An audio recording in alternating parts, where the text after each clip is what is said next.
बिस्मिल्लाहिर्रहमानिर्रहीम जी, अस्सलामु अलैकुम वरहमतुल्लाहि वबरकातुहू। जी तो स्टूडेंट्स, क्या हाल चाल है? उम्मीद है सब खैरियत से होंगे। तो सबसे पहले अपने अटेंडेंस लगा दें कमेंट सेक्शन में। उसके बाद आपने ये करना है कि सब्सक्राइब का जो रेड कलर है उसको क्लिक करके ब्लैक कलर में चेंज कर देना है, और जो थंब का ब्लैक कलर है उसके ऊपर क्लिक करके देखेंगे आपके मोबाइल ठीक है कि नहीं, और अगर आप क्लिक करेंगे तो वो ब्लू कलर का हो जाना चाहिए।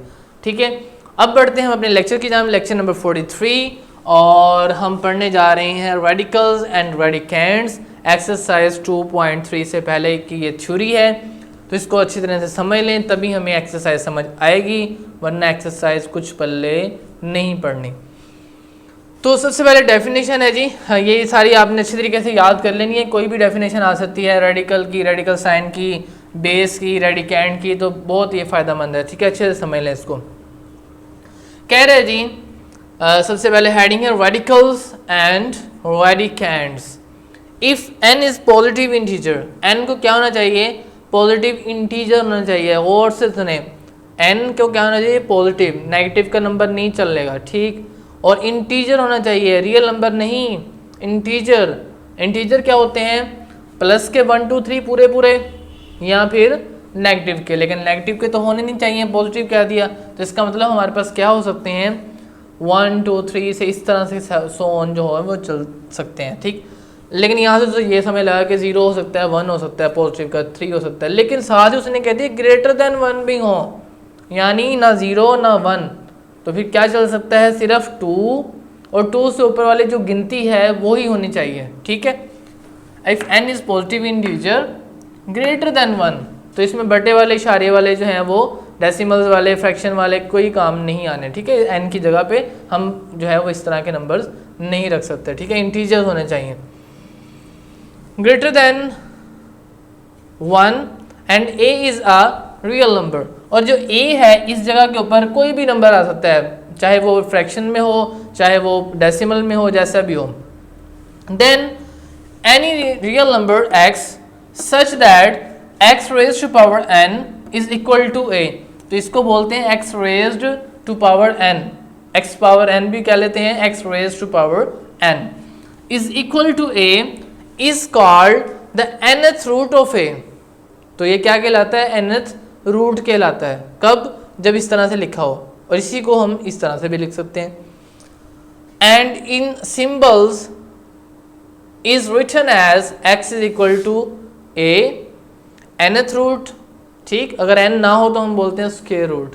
ठीक है, और फिर उसको अगर हम क्या करेंगे, ये गौर से समझ लें कि हमारे पास जो भी यहाँ पे पावर होती है, जब हम ये रेडिकल का साइन को हटाते हैं तो हमारे पास जो भी यहाँ पे पावर होगी क्या होती है? 1 के नीचे आ जाती है। ठीक है, 1 लगाएंगे, फिर डिवीजन का साइन बटाएगा, उसके बाद फिर n की जो भी वैल्यू होगी वो आ जाएगी। ठीक है ना, तो x इज इक्वल टू 1। इसकी एग्जांपल भी कर लेते हैं। फ़र्ज़ करें हमारे पास है जनाब 3 की पावर 5। ठीक, अब जब हमने इसको आम फॉर्म में लिखेंगे, ये देखें, ये वाली होती है फॉर्म रेडिकल फॉर्म। ठीक है, ये देखें जैसे ये लिखा हुआ है। और एक्सपोनेंशियल फॉर्म में क्या करेंगे? जो ये पावर है 3 के ऊपर 3 लिखेंगे, ब्रैकेट 1 लिखेंगे, और इसके नीचे जो भी इधर होगा इस जगह पे वो कहाँ पे आ जाएगा? इस जगह पे। अब यहाँ पे क्या आ जाएगा? 5, तो क्या बन जाएगा? 3 raised to power 1/5। ये देखें, उन्होंने बताया हुआ है कि ये एक रेडिकल फॉर्म है। क्यों रेडिकल फॉर्म है? क्योंकि रेडिकल साइन ये वाला इसको कहते हैं रेडिकल साइन, ये यूज़ हुआ है। और इसमें रेडिकल साइन चूंकि नहीं है, पावर है, तो एक्सपोनेंट है, तो इसको बोलते हैं एक्सपोनेंशियल फॉर्म। ठीक हो गया।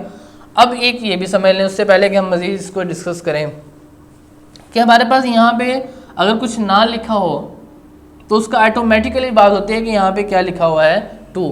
तो यानी अगर हम 2 यहाँ पे लिखें चाहे ना लिखें वो इक्वल होता है। अगर नहीं होगा तब भी हम समझेंगे 2 है, और अगर 2 होगा तो फिर उसको हम ना भी लिखें तो कोई बात नहीं है। बिल्कुल इस तरह 4 के नीचे कुछ ना हो तो ऑटोमेटिकली उस 1 होता ही होता है। ठीक है ना उसके। तो अब जो है क्या करेंगे, यहाँ तक हमने पढ़ लिया। इसके बाद है इन द रेडिकल। ठीक है, a radical and the symbol this is called radical sign. तो ये वाली जो अलामत है इसको हम बोलते हैं रेडिकल साइन। और एन क्या कहलाता है? N is called the index of that radical. तो हम क्या n को क्या नाम देंगे, इंडेक्स का नाम देते हैं, ठीक है। अब इनमें से आपके पास काफ़ी सारी चीज़ें हैं जो डेफिनेशन के तौर पर पूछी जा सकती है। इंडेक्स पूछा जा सकता है, रेडिकल साइन की डेफिनेशन आ सकती है, is called nth root of a की डेफिनेशन आ सकती है, ठीक है ना। तो ये a की जो डेफिनेशन है याद कर लें, इससे 6 डेफिनेशन जो है वो आपकी कवर हो जाएंगी। तो n is called the index of the radical and real number a, ये जो रियल नंबर a है ये वाला, ये क्या कहलाता है, अंडर द रेडिकल साइन, जो इस रेडिकल साइन के अंदर है क्या कहलाता है, इज कॉल्ड द रेडिकैंड और बेस। तो क्या हमें समझ लगी कि हम इसको क्या कहेंगे, रेडिकैंड और बेस। ये वाली जो अलामत है ये है रेडिकल साइन, और ये जो 2 है ये है हमारे पास इंडेक्स, ठीक हो गया जी। और ये क्या होना चाहिए, ये 1 नहीं होना चाहिए, 1 से ग्रेटर ही होना चाहिए, 2 या 2 से बड़ा, ठीक है।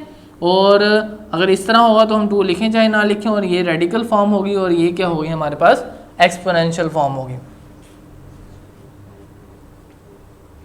अब कुछ प्रॉपर्टीज़ हैं इसकी, प्रॉपर्टीज़ ऑफ रेडिकल। अब इसकी प्रॉपर्टीज़ हम डिस्कस कर लेते हैं।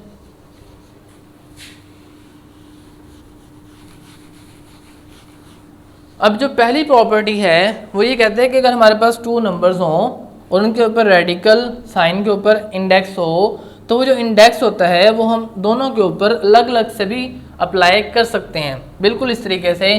जैसे फर्ज करें 2 मल्टीप्लाई बाय 3 और इस तरह पावर हमारे पास 4 लिखी हो, तो हम इसको क्या लिख सकते हैं, 2 अंडर रूट 4 और 3 अंडर रूट 4, ठीक है ना। तो इस तरीके से हम इसको अलग अलग कर सकते हैं। अब इसके बाद आगे, अब यही फॉर्म हम आम हालात में भी देख सकते हैं। इसी को कैसे, इसको आम जो है एक्सपोनेंशियल फॉर्म में देखें, 2 मल्टीप्लाई बाय 3, 4 जब इधर से ख़त्म करेंगे रेडिकल फॉर्म से एक्सपोनेंशियल फॉर्म में जाएंगे तो क्या बन जाएगा 1/4। और यही 1/4 को हम क्या लिख सकते हैं, 2 के ऊपर 1/4 अलग से आ सकता है और 3 के ऊपर 1/4 अलग से आ सकता है। तो मैं जो है आपकी इधर बुक में तो उसने जो है वो दिए हुए हैं ना रेडिकल फॉर्म में, तो मैं साथ साथ ही आपको एक्सपोनेंशियल फॉर्म में भी बता रहा हूँ, ठीक है, लॉज, जो कि अभी हमने 2.3 एक्सरसाइज के बाद भी पढ़ने।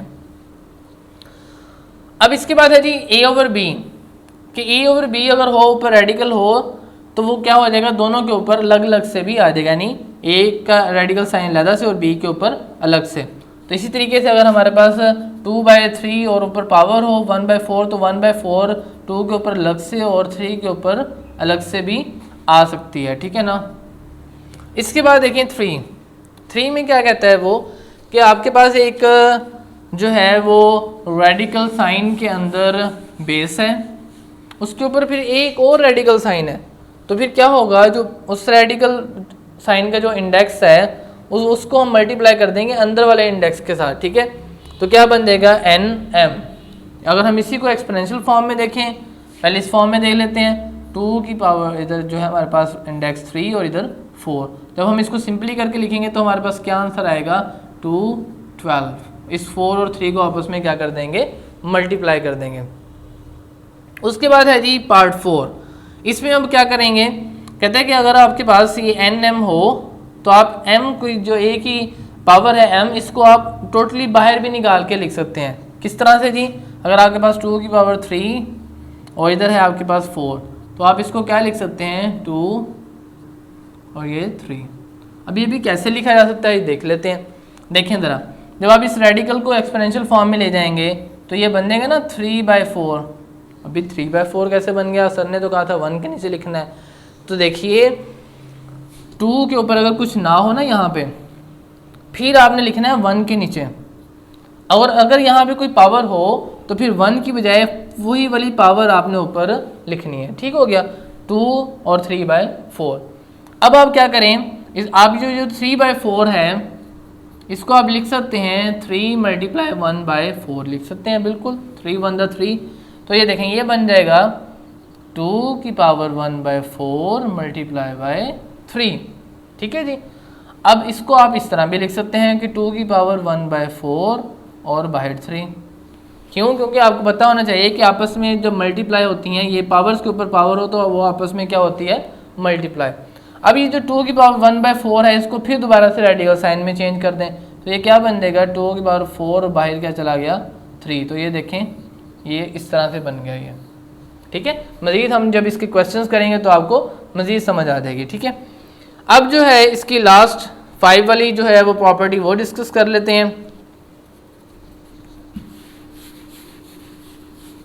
उसमें क्या है हमारे पास, कहता है अगर हमारे पास पावर और वो सेम हो तो वो कट जाती हैं, मतलब ख़त्म हो जाती हैं और हमारे पास जस्ट बेस ही आंसर आ जाता है। वो किस तरह होता है, फ़र्ज़ करें a की पावर 2 है और बल्कि 3 ले लेते हैं और इधर भी 3। ठीक, अब हम रेडिकल साइन ख़त्म करेंगे तो ये रेडिकल साइन किधर आ जाएगा, इसके नीचे आ जाएगा। ठीक है ना, क्वेश्चन में आ जाएगा। तो क्या होगा 3 से 3 कैंसिल होके जस्ट क्या रह जाएगा 1 1, चाहे लिखें चाहे ना लिखें। ठीक है ना, तो इस तरीके से जी हमारी ये प्रॉपर्टीज़ जो हैं वो डिस्कस हो गई हैं। तो इसके बाद अभी जो एक्सपोनेंशियल की प्रॉपर्टीज़ हैं वो आगे भी हम डिस्कस करेंगे 2.3 एक्सरसाइज के बाद। तो इसको हम इंशाल्लाह मज़ीद देख लेंगे। एक्सरसाइज भी 2.3 में क्वेश्चंस जो हैं वो डिस्कस कर लेंगे डिटेल से। और इस लेक्चर में जी इतना ही, मिलते हैं नेक्स्ट लेक्चर में। अल्लाह हाफिज़, अस्सलाम वालेकुम।